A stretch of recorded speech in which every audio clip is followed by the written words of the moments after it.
Okay, guys, let's go back to high school. Does anyone remember that feeling of walking into the school cafeteria with your tray in your hand and not knowing where to sit? Yeah, I see some people nodding. Okay, cool. You might have sat alone, or perhaps, more likely, you looked for someone who felt familiar. You sat with a group of people that reminded you of you. And even today, when deciding where to sit, how many of you chose to sit next to someone who looked or felt different from you? I would bet that not many of you did that. I guess not much changes in some situations, whether you're 17 or you're 70. We've all likely felt this tendency to gravitate towards people who look, think, and act like us. It's comfortable, but it can also be harmful. Because this polarization that we face today isn't just about believing that the other side is factually wrong. We are beginning to see the other side as malevolent beings with a hateful and hidden agenda. And you can see this. You can see this in the screaming cable news pundits, the politicians who vote down bills just because they come from the other side of the aisle, the hate groups that violently attack people who are different from themselves. When I see these things as a teenager, I just feel so sad, so angry, and so scared of this world that I'm soon going to be entering as an adult. But there's something that I've found in having conversations with my peers that I think can be a path forward from all of this. An approach that focuses on conversations with the intent to listen and learn, not to win and not to agree. So I'm a 17-year-old from Naperville, Illinois. In the summer before my sophomore year of high school, I attended the ACLU National Advocacy Institute's high school program in Washington, D.C. During this program, I had the chance to take part in a lot of different political discussions, and I remember this one conversation about the death penalty in particular. So back then, I wholeheartedly believed in this meaning of an eye for an eye, that punishment should be equal to the offense because, that's what I grew up hearing. And so I argued the same. I was, however, met with immediate opposition. My peers told me that the death penalty is state-sanctioned murder and that it reinforces the very behavior that it's trying to suppress. I tried arguing that the death penalty deters crime, but then my peers told me that in states without the death penalty, the murder rate is actually significantly lower. I then tried arguing that the death penalty brings closure for the victims' families, only to be told that the length between sentencing and execution actually puts the victims' families through an agonizing wait period. So by this point, I realized that this debate not going all that great for me. I realized that my perspective was inherited. And this is when I decided to stop trying to win the debate, and instead, I just listened. And in the months that followed, I took it upon myself to learn more. I pored over articles and data from sources ranging from the more liberal, like the Brennan Center for Justice, to the more conservative, like the Heritage Foundation. And I learned that historically, capital punishment has been disproportionately applied to people of color, and that the death penalty isn't actually proven to deter crime. Slowly, my thinking changed. And this change only happened because I engaged with people who had opposing perspectives. It's hard to break out of your own echo chamber because most of the time we don't realize that we're even in one until we're out of it. But this was my first step.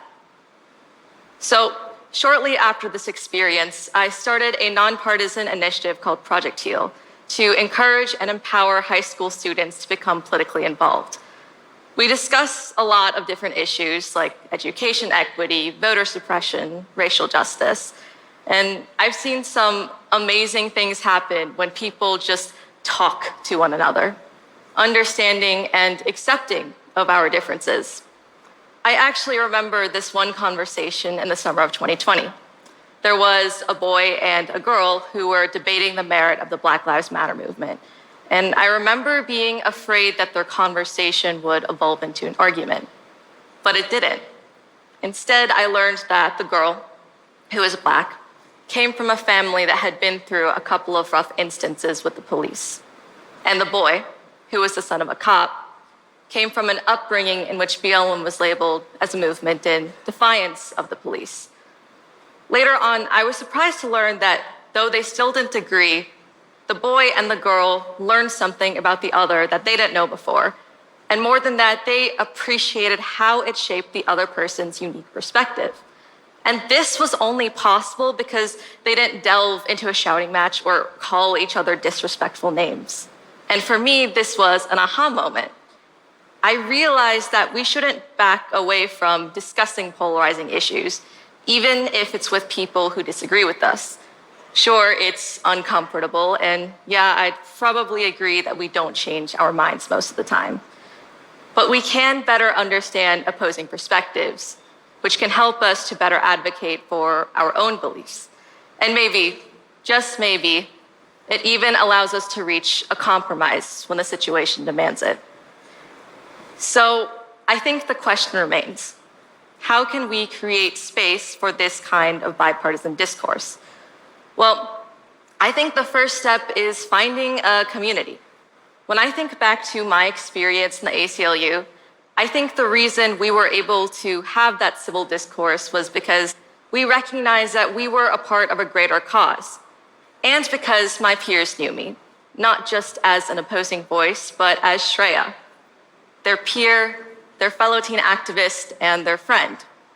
And when we are able to recognize what unites us, it becomes so much easier to have conversations about what divides us. And most Americans actually validate what I've seen in practice.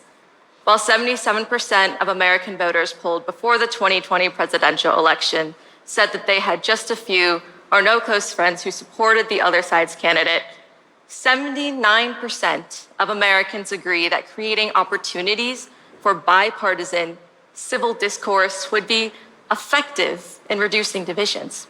79%, that's pretty incredible if you ask me.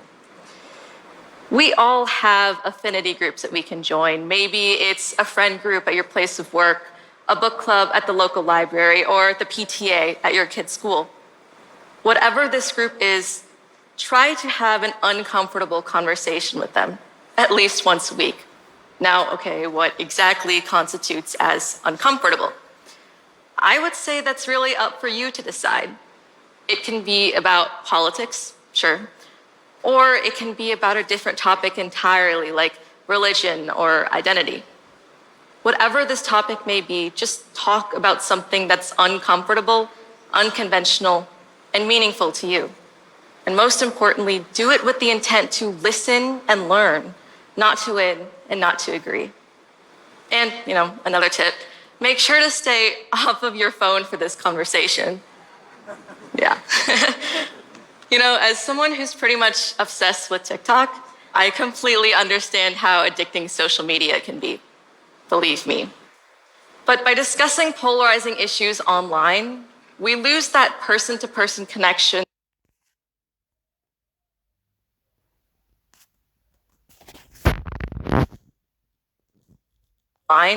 We lose that person-to-person connection that really humanizes opposing perspectives, that allows us to see and empathize with one another.